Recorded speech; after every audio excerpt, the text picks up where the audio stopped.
No se preocupe. Bien, a ver, ¿quién me queda? ¿El Luis entró al final? Hola, Luis. La Valentina está entrando. El Ariel. Qué raro que no ha entrado la María José. Carolina Morán. Profe, tuvo que salir la María José por eso. No pudo entrar. Tuvo que salir la María José. Ah, por eso. porque es que ella es la primera que entra. Sí. Ya. Bien. Vamos a continuar con la parte de huevos. Vamos a dejarla ahí y la transformamos porque si no,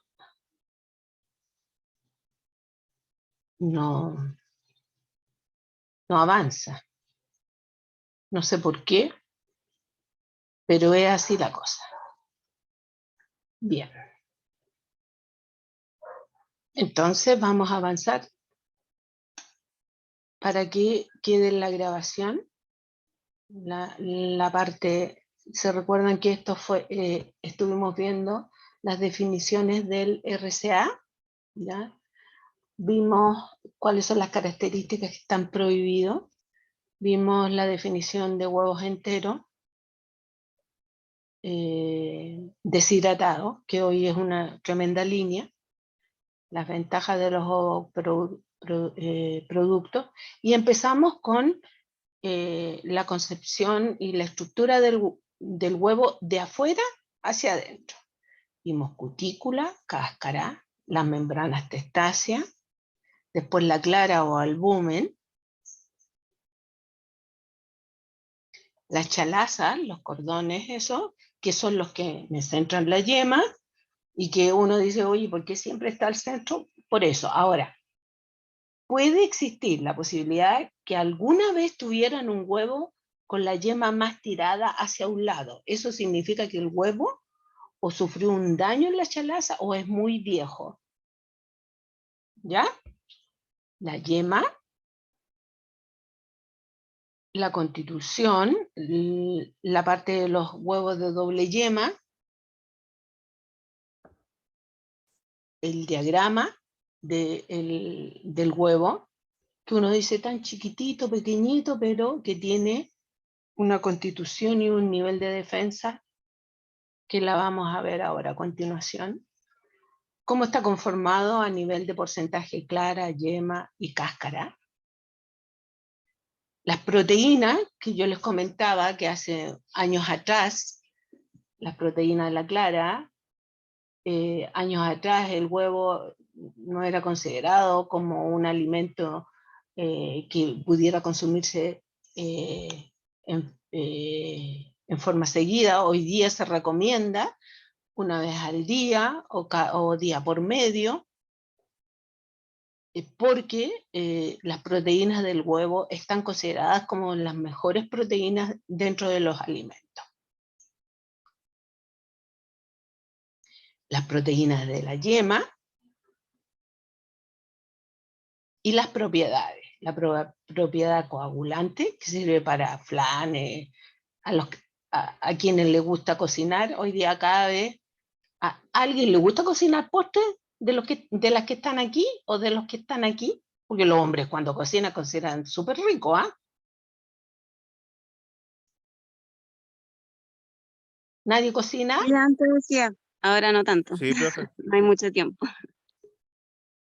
Oiga, los hombres cuando cocinan muy rico, así que ojalá se emparejen con alguien que le guste cocinar. Propiedades espumantes. El único problema es que cuando saben cocinar los hombres es re complicado para las mujeres. Propiedades anticristalizantes, emulsionantes, colorantes, aromatizantes. Finalmente el contenido de grasa. Yo les contaba de que en algunos países se vende la clara separada de la yema. para especialmente deportistas o gente que está haciendo dieta, pero los ácidos grasos son de buena calidad, ¿ya? Ahora, lo que sí, y lo vimos aquí en esto, es que el huevo debe ser consumido en forma cocida.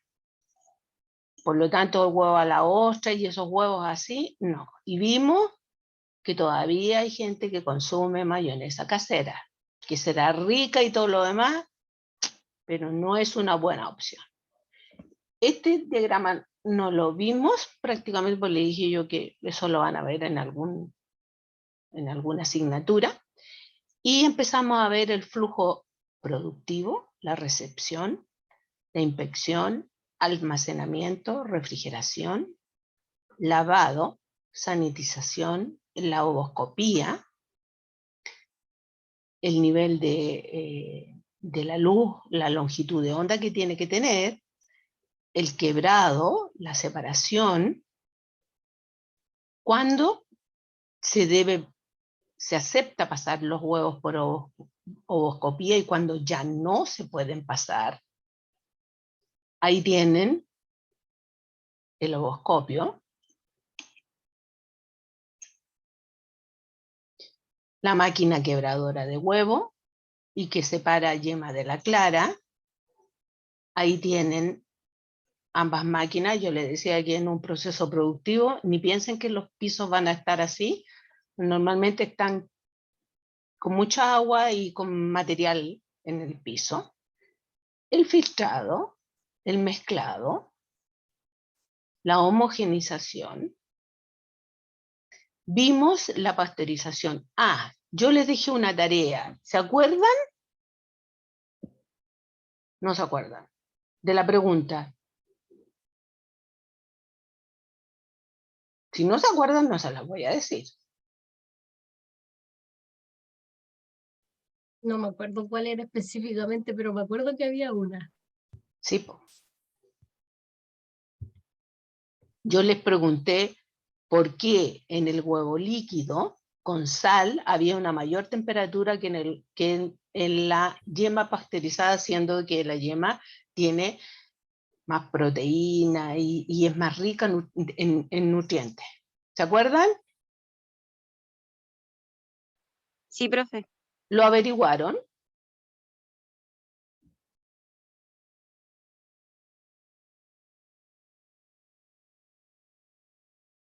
¿Se le olvidó? Sí, profe, a mí se me olvidó.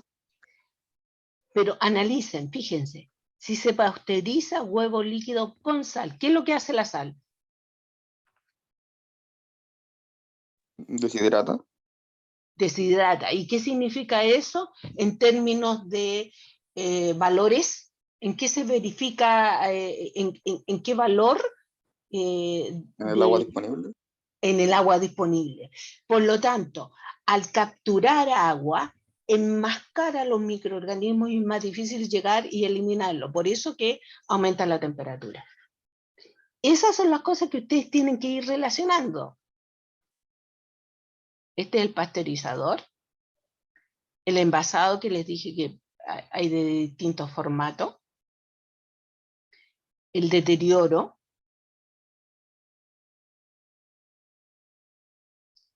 Y me parece que llegué hasta aquí. Sí, hasta aquí. Bien, el huevo dijimos que puede venir desde que está la concepción, ¿ya? ¿Qué dijimos en la clase pasada? Que nosotros podríamos tomar alguna medida a nivel de las fumigadoras para evitar que entren los microorganismos. ¿Cuánto es de la incubadora? ¿Qué debiéramos de aplicar para evitar que entren los microorganismos?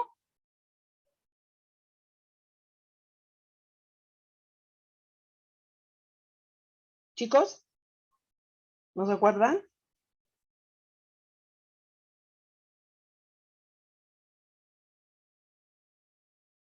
Dijimos que en las incubadoras hay procesos de filtro y además se fumiga. para que el ambiente esté lo más estéril posible. ¿Por qué razón? Porque el huevo es, su cáscara es porosa, lo vimos en la clase pasada, pero además el huevo podría venir contaminado a nivel transovárico, ¿ya? Y eso puede ocurrir en la gallina, pero es poco frecuente, y ahí, si ocurre la contaminación, puede llegar incluso hasta la yema. Puede ser a nivel del oviducto, que se contamina pasando por el oviducto y llegando hasta la membrana vitelina, y en este caso es la enteritida, y por eso que no podemos consumir mayonesa casera, porque la enteritidis no la puedo ver yo con la ovoscopía. ¿Qué microorganismo puedo ver con ovoscopía? Aparte de las fisuras y todo lo demás. Chicos.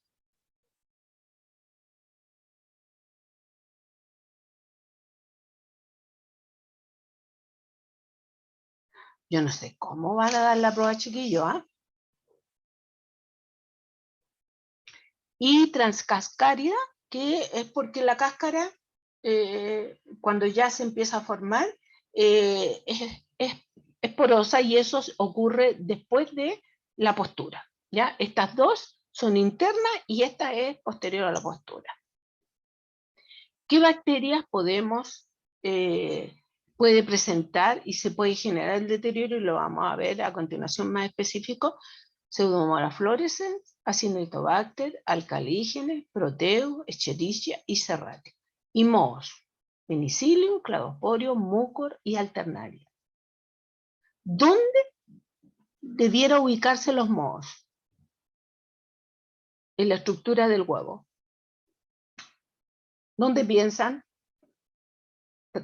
Tamara, Vania, Ariel. Profe, ¿qué preguntó? Disculpe. ¿En la cáscara? ¿Quién me contó todo en la cáscara? Yo. Pero, Vania, ¿en la cáscara el moho hace daño? ¿Ha visto alguna vez un huevo con moho? No. ¿Dónde piensan ustedes que podría estar el moho, dadas las condiciones de cómo son los mohos? ¿En la yema? ¿Quién me contestó en la yema? Ariel, los mohos con la ocupación del oxígeno, ¿cómo son? ¿Aerobios? Aerobios. ¿Y en la yema tenemos un ambiente aeróbico? No. Perfecto. Entonces, ¿dónde podría estar Ariel? Luis. En la clara. ¿Es aeróbica la clara, Luis? ¿Piensa usted?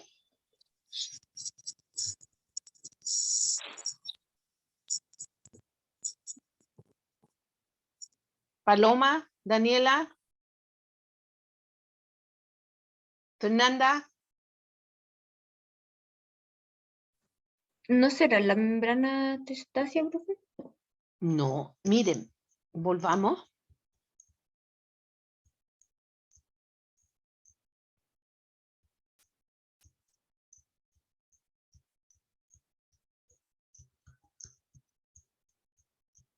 ¿Dónde?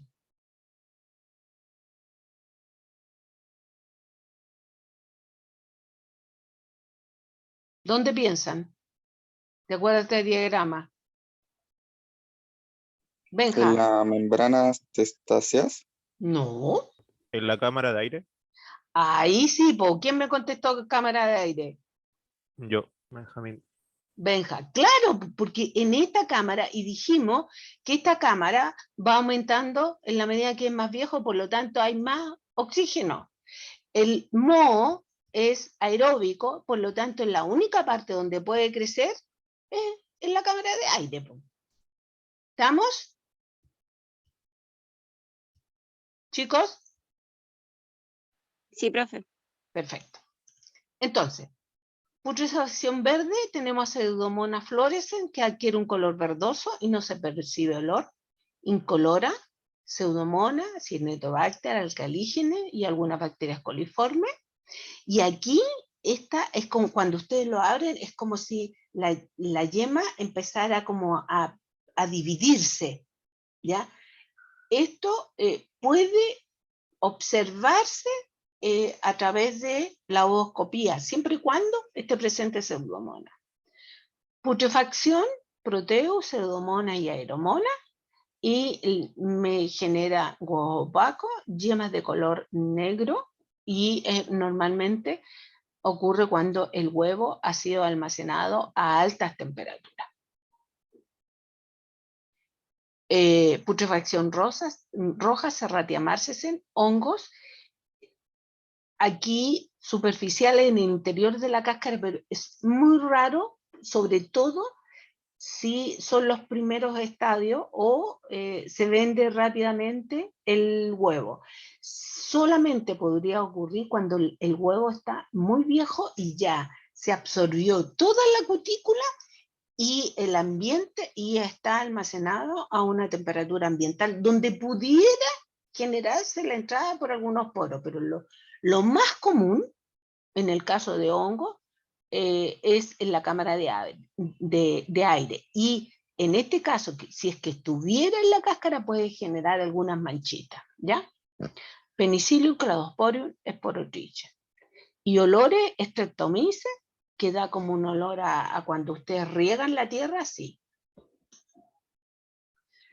Fíjense, aquí tenemos microorganismos sobre la cáscara y microorganismos en huevos podridos.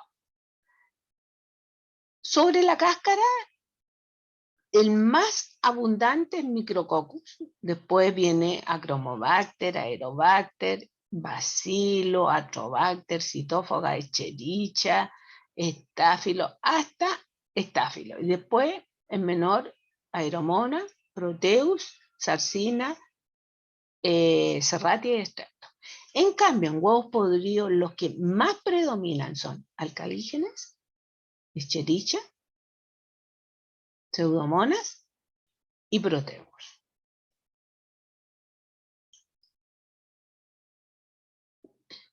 Aquí hay un slide que les puse donde están los tipos de podredumbre que se generan, ¿ya? Por los distintos microorganismos, y de acuerdo a eso, qué modificación ocurre en el huevo, ya sea en la yema, ya en la clara, y qué alteraciones se producen.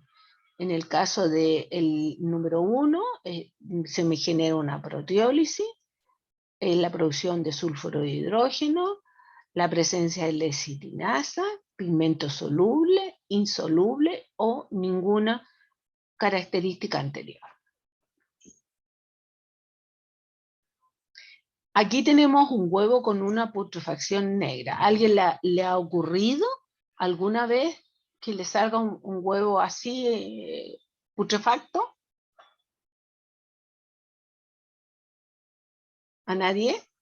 Sí, profe. Y con un olor súper fuerte. Olor, y además si usted tiene la mala suerte de que le cayó algo en las manos, cuesta mucho sacarse el mal olor de las manos. Es muy hediondo.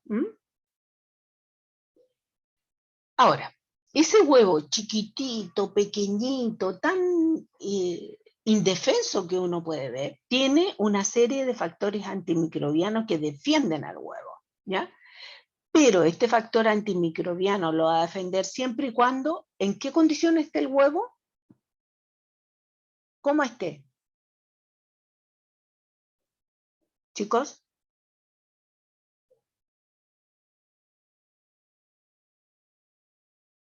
¿Entero o separado?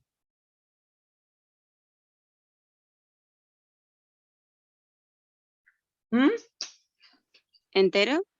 Entero, perfecto. Entonces, tenemos la lisosima o muramidasa, que produce una lisis, una partición de las membranas celulares, especialmente en las gram positivas. Hay una floculación de la bacteria y produce además la hidrólisis de los enlaces beta-1,4 glicosídicos. La conalbúmina trabaja como un factor antimicrobiano porque capta el hierro, el cobre y el zinc, especialmente unido con pH altos. ¿Para qué? Para que los microorganismos no la capten y no puedan crecer y desarrollarse. La riboflavina secuestra cationes. La glucosa, en algunos estudios, pero que no está 100% comprobado, genera una depresión en la respiración, en la capacidad respiratoria de los anaerobios facultativos. El pH, cuando ya ha aumentado, favorece el poder quelante, que es lo que habíamos visto con la conalbúmina, ¿ya? Y crea en el medio condiciones desfavorables para el crecimiento de muchos microorganismos. El bajo contenido en nitrógeno no proteico impide el crecimiento de microorganismos molestos. La avidina capta la biotina y la hace inaccesible a los microorganismos que la precisan. La apoproteína se combina con la riboflavina. El ovoinhibidor inhibe las proteasas fúngicas. El ovomucoide inhibe la tripsina, pero no afecta el crecimiento de las bacterias gram negativas. Y algunas proteínas inhiben la tripsina, la quimiotripsina, se combinan con la vitamina B, que son fundamentales para qué microorganismos nuevamente, de qué tipo de gram.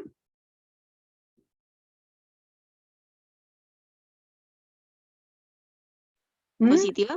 Exacto. Secuestra el calcio, inhiben ficina y la papaína.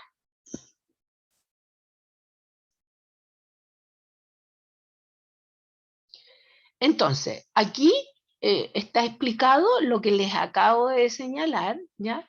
Por lo tanto, cuando revisen la grabación, es exactamente lo mismo que les acabo de decir.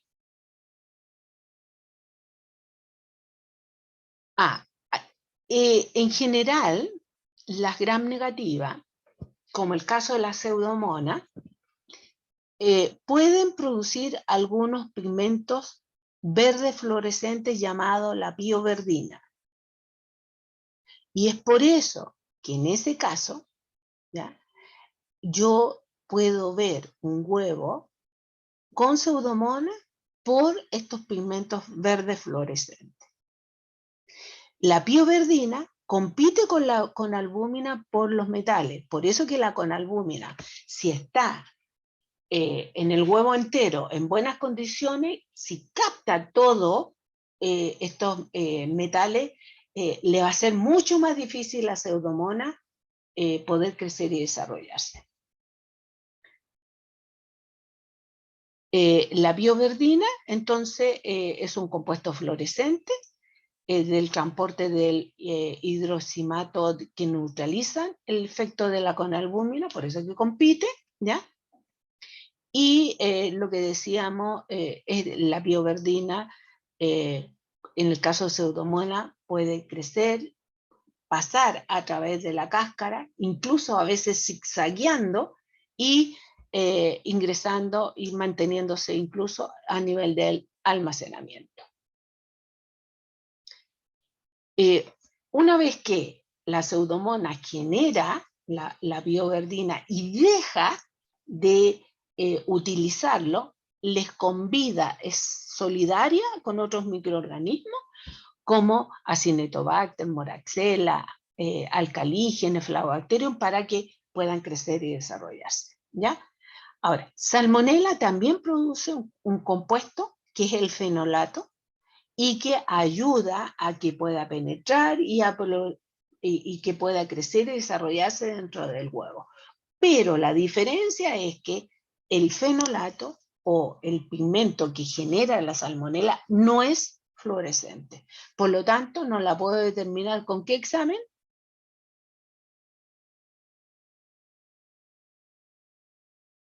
¿Con qué examen no la puedo determinar? Carolina.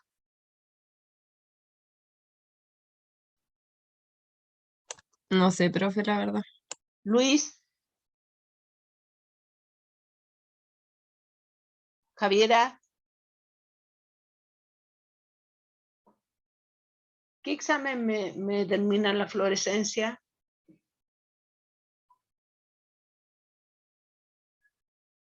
Hoy lo acabo de ver, chiquillos, por Dios, la otoscopía. Bien, sigamos. Entonces, ahora, se han hecho algunos estudios agregando en forma experimental sales metálicas para ver cómo actúa la con albúmina. Por eso que se sabe también, y además que esto está unido con un incremento del pH. Por lo tanto, el pH aumenta el poder quelante de la conalbúmina, o sea, funciona mucho mejor, capta mucho mejor los metales. Vimos los microorganismos que actúan en el deterioro, pero ¿qué factores favorecen este deterioro en los ooproductos? Por ejemplo, la rotura, si hay separación de las membranas testáceas a nivel de la cáscara, ¿ya? Si se incorporan huevos con podredumbre en todo lo que es el manejo o proceso que no haya sido detectado por la ooscopía. Y tener claro que también favorece el deterioro cuando yo separo el huevo, porque el efecto antimicrobiano simplemente se diluye. El huevo, ténganlo presente, es uno de los principales vehículos que me puede transmitir salmonela. Especialmente, ¿qué salmonela?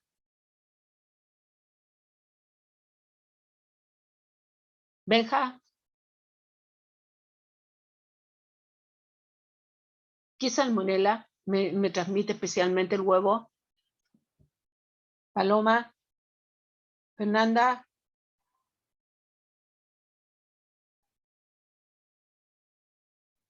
Salmonella enteritidis. ¿Ah? Enteritidis. Enteritidis. Exacto, Javi. Bien, esto ya vimos que la salmonella es gram negativa y los serotipos, el más importante es la enteritidis. Ese es nuestro mayor problema a nivel tecnológico, especialmente en productos preparados, salsas y otras cosas. Ahora, hoy día, yo les decía, hay huevo deshidratado, huevo duro en frescos, envasados, para todo lo que es procesos de catering. Pero en el caso del huevo deshidratado, uno dice, ya tengo solucionado, no hay contaminación. Puede haber contaminación cuando en el proceso de deshidratación se mezclaron huevos sanos con huevos contaminados. También puede haber cuando hay una deficiencia en lo que es la limpieza de los equipos. Ustedes comprenderán que el huevo tiene materia grasa. Si yo deshidrato el huevo entero, me va a generar materia grasa a nivel de los equipos, por lo tanto cuesta más limpiarlo. Manipuladores que actúen como portadores sanos y el mantenimiento de productos a temperaturas más elevadas de las aconsejables. ¿Dudas? ¿Están o no están? Sí, profe. Ya. Ahora, el huevo en polvo, cuando yo lo deshidrato totalmente, tiene que tener una humedad menor al 5%. Este huevo normalmente entra pasteurizado, de tal manera de bajar todo lo que es la carga microbiana. La pasteurización disminuye ostensiblemente y el secado también puede disminuir, pero si yo deshidrato huevo no pasteurizado, es factible que después del proceso de secado pudiera presentarse salmonela y Escherichia coli, porque las temperaturas de deshidratación no alcanzan, o los tiempos más bien de deshidratación, no alcanzan a eliminar totalmente la microflora. Es mucho más son mucho más sensibles si yo pasteurizo y después deshidrato. ¿Un costo más? Sí, pero hay una mayor seguridad. ¿Qué otros microorganismos se pueden presentar en la industria del huevo deshidratado? Bacillus cereus, en huevo almacenado en polvo, y listeria, si es que yo este producto lo llevo a refrigeración o a estanques de almacenamiento refrigerado, es factible que se pueda presentar listeria. Bueno, aquí esto parte de la prueba de laboratorio, ¿o no? Que también se utiliza mucho en esta industria. Ahí está. Esto yo lo puse cuando todavía no teníamos el equipo, ¿eh? El test de Lisa, que eso lo vieron en micro 1. La ovoscopía, que es una técnica que se utiliza mucho, pero que desgraciadamente hoy día en las empresas se utiliza más, no para determinar pseudomonas, sino para determinar fisuras, ¿ya? Bueno, pero por lo menos se usa, ¿ya? No vamos a ver esto. Esto lo van a ver en fundamento, lo que es secado spray. En el caso de secado spray, para la albúmina se usan 160 grados y para la yema 180 o 230. El manejo de esto, en el fondo es una tobera con un separador ciclón y después viene uno enfriado en aire. Esto lo van a ver en fundamento. ¿Alguien está en fundamento o lo vio en ingeniería? El secado en spray. ¿Nadie? No, profe, no estamos en fundamento. Ah, ya.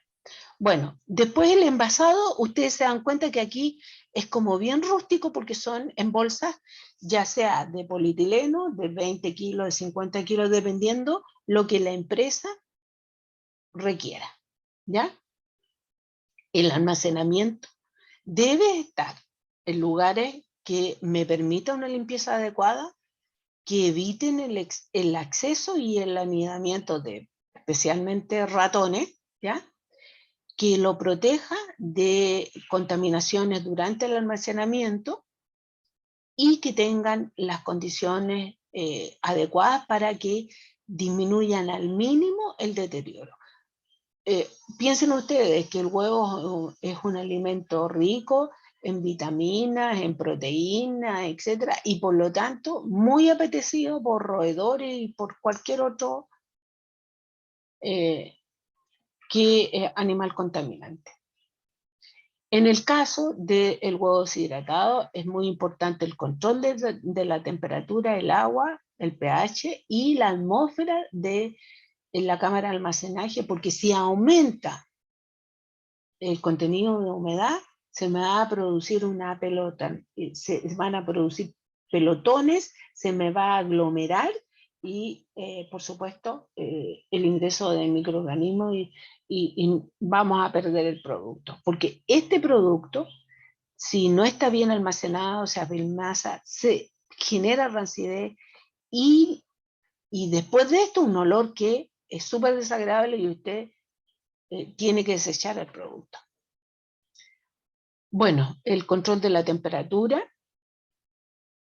que en general, si yo almaceno, deben ser temperatura menos de 10 grados Celsius. Lo que estábamos viendo, el control del contenido de agua en los envases. En el caso de productos deshidratados, no más allá del 5%. El control del pH. El control de las cámaras de almacenaje, ya sea si lo voy a tener en cámaras normales o con atmósfera controlada. En general, el huevo en fresco debe ser almacenado, el huevo en polvo debe ser almacenado en un cuarto fresco, pero no debe llegar a temperaturas más bajas de 0 grados Celsius. Entre 0 y 4 debe haber un control de humedad y el control de plagas. Este alimento es especial y exquisito para los ratones. Debe haber un control también a nivel de la recepción, cuando uno recibe las cajas a nivel de granel. Normalmente son descargados manualmente y deben estar en bandejas de cartón. Ya lo vimos en el RCA, que incluso señala que deben ser cajas y bandejas nuevas, no recicladas. Después se carga en la cinta transportadora.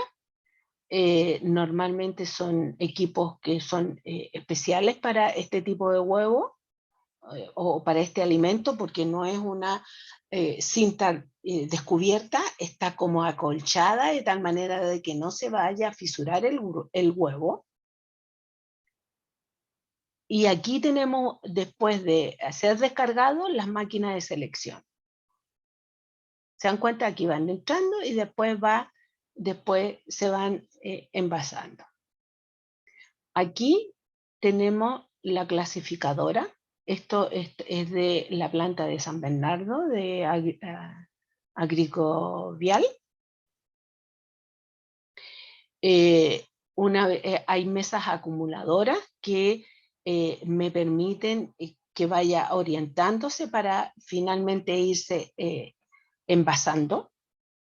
Aquí, ¿ven? Estos son rodillos que en el fondo no aprietan el huevo, ¿ya? Sino en el fondo como que van pasando sin hacerse daño a la cáscara. Después viene el sistema de cargador en 6 hileras, después van a bandeja y la mayoría, dependiendo del tipo de bandeja, normalmente hoy día bandejas de cartón. Los huevos, antes de ser envasados en la bandeja, fíjense que como que son succionados y se van transportando para después colocarse en la bandeja. Estos rodillos de resorte que acabamos de ver, ¿ya? Están diseñados para evitar que los huevos con fisuras contaminen a los huevos limpios. Estos rodillos ofrecen muy poca superficie de contacto, de tal manera que no exista una contaminación cruzada. El diseño permite que el huevo con fisura caiga a través de la barra de rodillo, me va separando. Todas las barras de rodillo de resorte están fabricadas de acero inoxidable y se encuentran disponibles y recubiertos con materiales para el uso de alimentos. Aquí, ¿ven? Aquí van avanzando y están recubiertos de tal manera de no producir daño en el huevo. Ya vimos la selección de la otoscopía, que normalmente, si bien la luz me permite distinguir anomalías, quebraduras, fisuras, uno de los fundamentos es determinar la fluorescencia. La selección. Ustedes cuando compran los huevos en supermercado o en la feria, le dicen, esta es primera, segunda, esta. Aquí tienen la clasificación de acuerdo a la norma. Está en los diámetros diagonal, el de segunda, el de primera, el extra, el super y el jumbo. En general, yo les comentaba que la producción tiende a ser dentro del promedio para el tipo de bandeja o el tipo de envase, porque o si no, no alcanza a cerrar la bandeja o en el caso de las bandejas o los depósitos para 12 huevos. Los huevos que están quebrados, fisurados, son reutilizados, pero van a la planta como huevo pasteurizado, no para venta. Los huevos posteriormente se embalan y son despachados, y el huevo fresco normalmente es destinado solo para mercado nacional. Nosotros no tenemos exportación de huevo fresco. El huevo deshidratado, lo positivo que hay una reducción de peso, lo negativo que debiera tener una cadena de frío, y eso aumenta un poco lo que es el transporte y lo que es el precio final. Normalmente esto se utiliza mucho, especialmente en repostería, ¿ya? No ha entrado mucho este producto para el consumo de la dueña de casa. Bueno, en Chile hasta hace algunos años atrás teníamos todas estas empresas. Yo no sé si hoy día hayan aumentado o no. Aquí tenemos algo de mercado, pero que no lo vamos a ver. Eso. ¿Dudas, chicos? No, profe. Menos mal que alguien me contestó, ¿ah?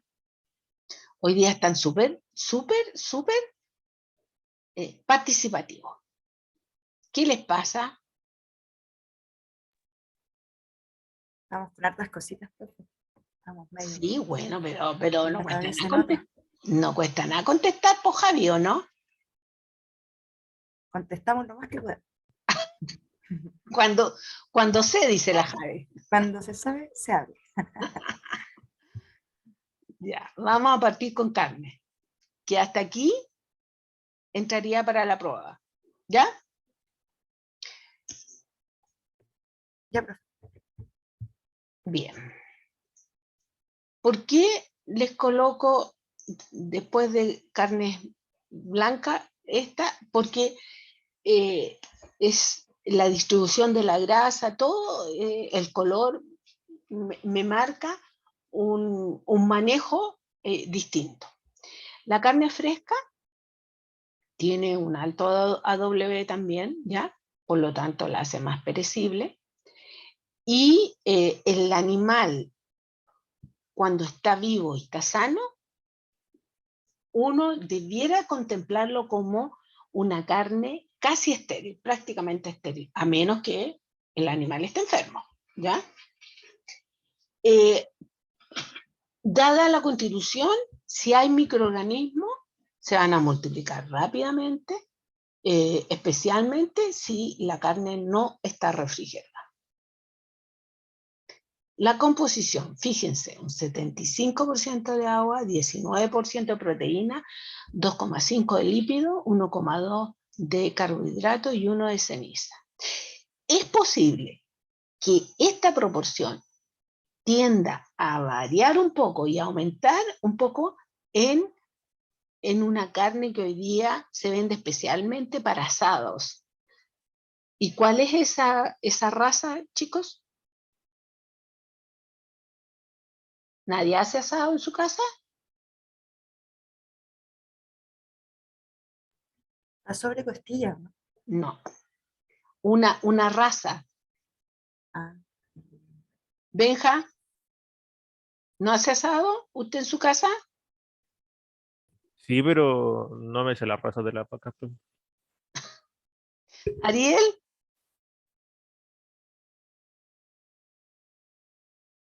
Ariel ya se perdió. ¿Luis? Lo mismo, profe. No, lo mismo, profe. ¿Y Luis? Angus, profe. No. ¿Han escuchado la guayú? No. Sí. Ya, pues. El Angus, nada que ver aquí. ¿Cuál es el ancho? Si no me equivoco, el Angus es una raza lechera. ¿Y la que mencionó usted, profe? ¿Cuál es? ¿Ah? ¿La que mencionó usted, cuál es? El guayú estuvo muy de moda cuando recién salió, y lo que pasa es que es una carne más grasosa. Pero al ser más grasosa, queda muy bien como asado. ¿Alguien la ha probado? Sí, profe. Yo pensé que era un corte. Es No. el guayú. Grasa, po. ¿Cómo hacer un corte el guayú? Yo pensé eso, profe, por eso no sabía que era la raza. Por eso, es que entonces eso significa que no compran nunca carne, ¿o no? ¿Se las compra la mamá o el papá? El papá, que es más parrillero. exactamente. ¿Ya?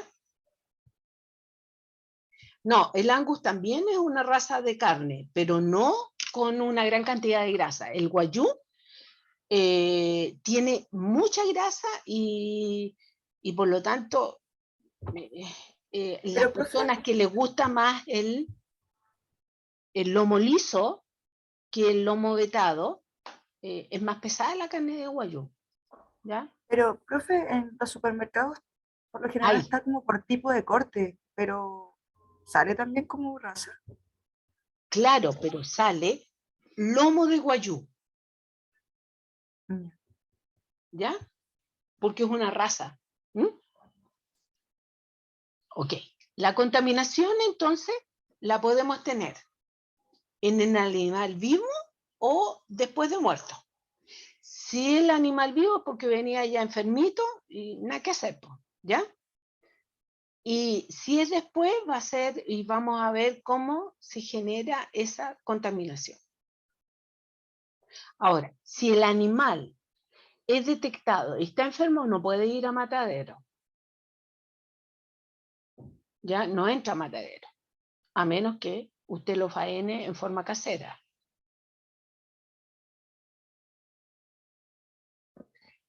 ¿Ustedes vieron la etapa del sacrificio en bioquímica 1 o 2? En 2, me parece, ¿o no?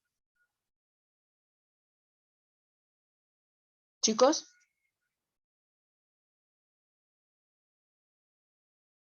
¿no vieron eso? Lo del post-mortem, no, profe. ¿Con la hierda?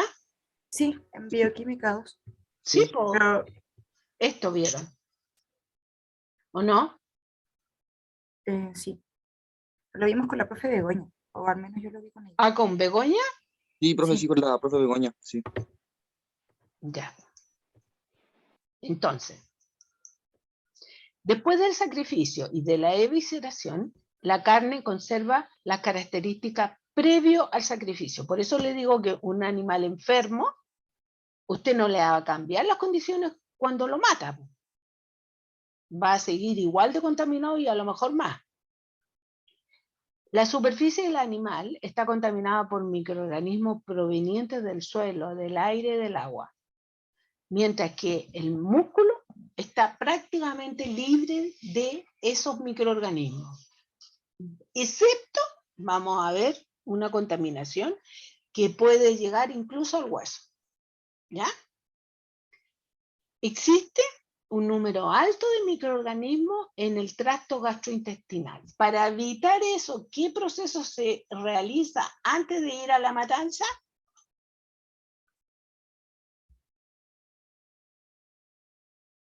Que lo tienen que haber visto con la Bego. ¿Mm? El animal, cuando llega al matadero, entra y lo matan al tiro.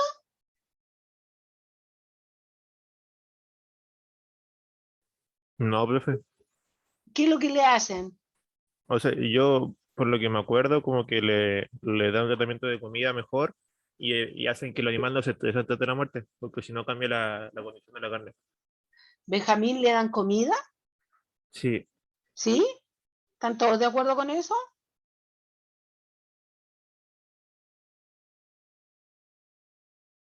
El trato, estamos de acuerdo, Benja. Que lo traten bien, que no sean pesados y no les peguen, no le apliquen esas cuestiones con electricidad, pero no les pueden dar comida. Los mantienen en un ayuno en horas determinadas, porque tampoco no lo pueden tener ayuno, no sé, por 3 días el pobre animal, ¿ya?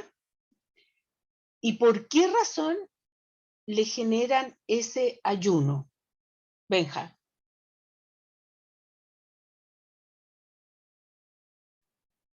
¿Mm? Puede ser porque a la hora de que muere quizás queda como todo en el estómago.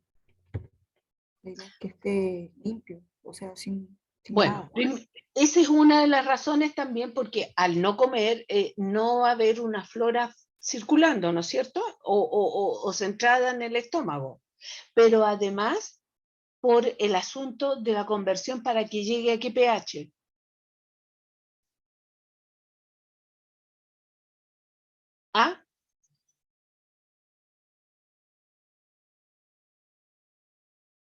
Porque la carne normalmente tiene un pH 7, 7, un poquito más.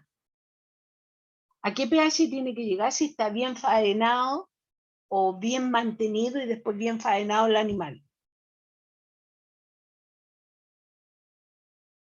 5.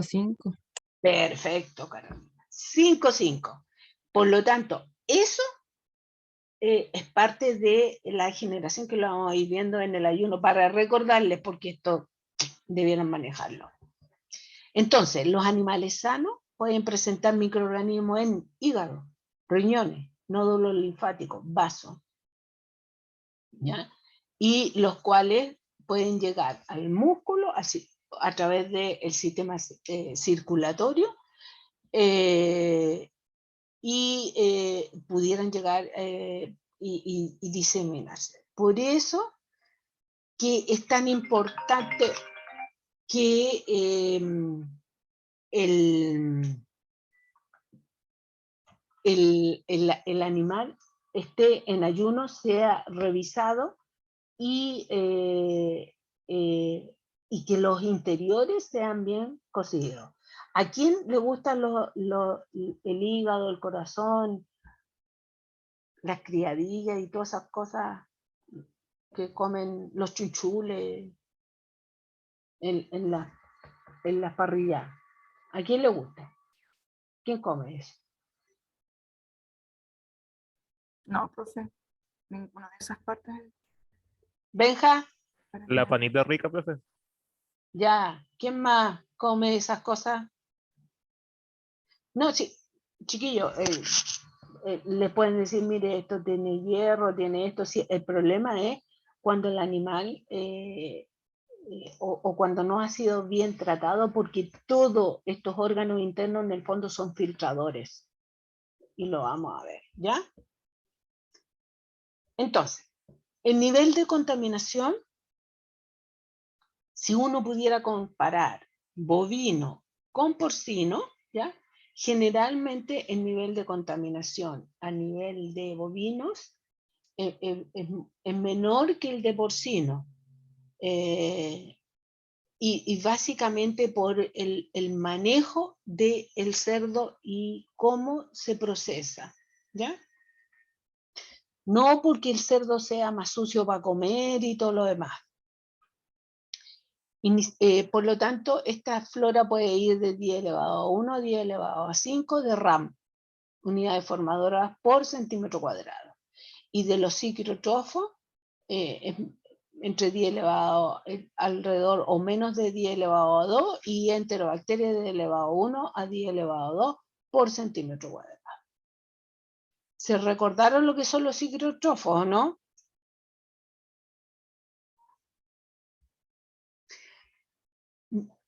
Los gram negativos.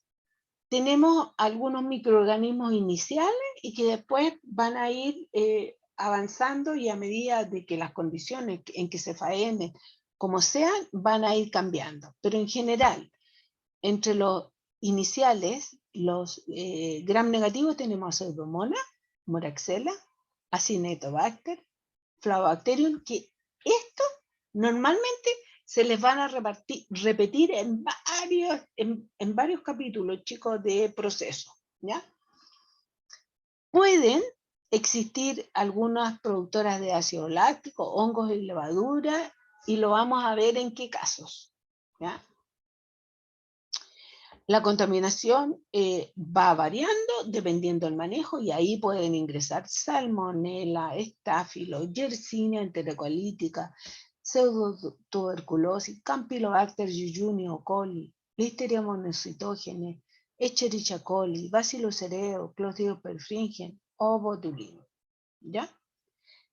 Pueden venir algunos de ellos de la flora intestinal o del ambiente.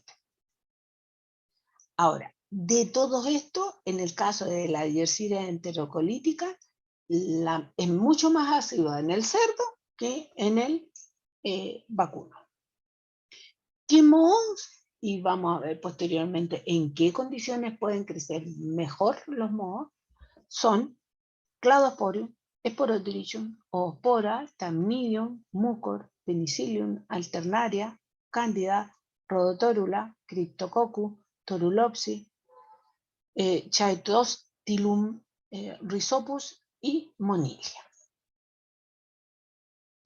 Dentro de la bacteria más importante contaminante, por lo tanto, si uno pudiera resumir, está el trío que les dije: Pseudomonas, Chromobacter, Micrococcus, Streptococcus, Sarcina, Leuconostoc, Lactobacillus, que después ya son a nivel de almacenaje, Proteus, Flagobacterium, Microbacterium, Bacillus, Clostridium, y ya más propio a nivel o cruzado con el humano, Escherichia, Salmonella, Streptomyces. ¿Cuál es la composición?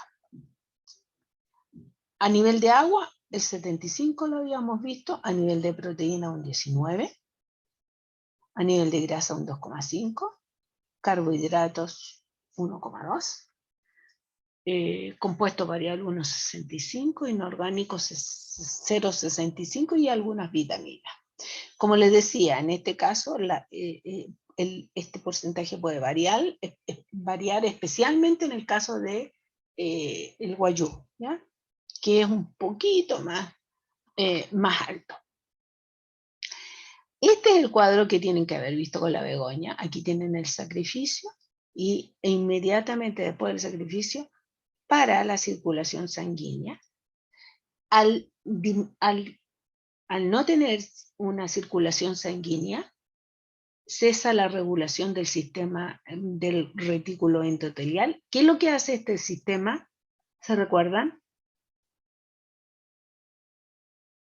Chicos, tiene que haberlo visto con la bego, ¿ah?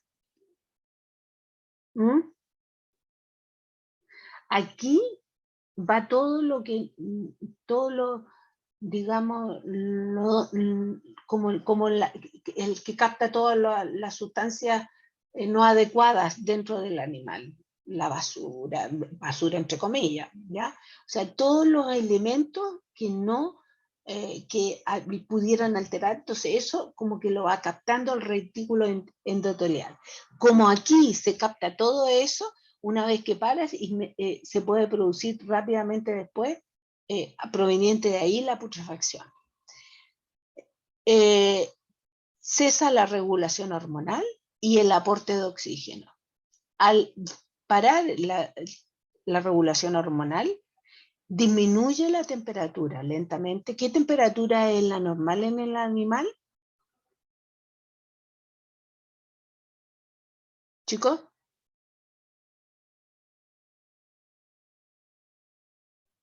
Creo que 38. 37, 38, ¿ya? Entonces, después de eso empieza a bajar la temperatura, porque si ustedes tuvieran un corte, ¿ya?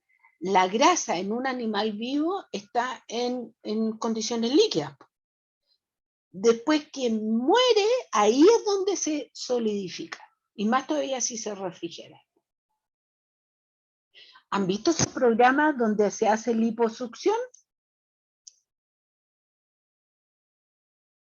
Sí, profe. ¿Cómo está la materia grasa ahí? ¿Ah? Como líquida.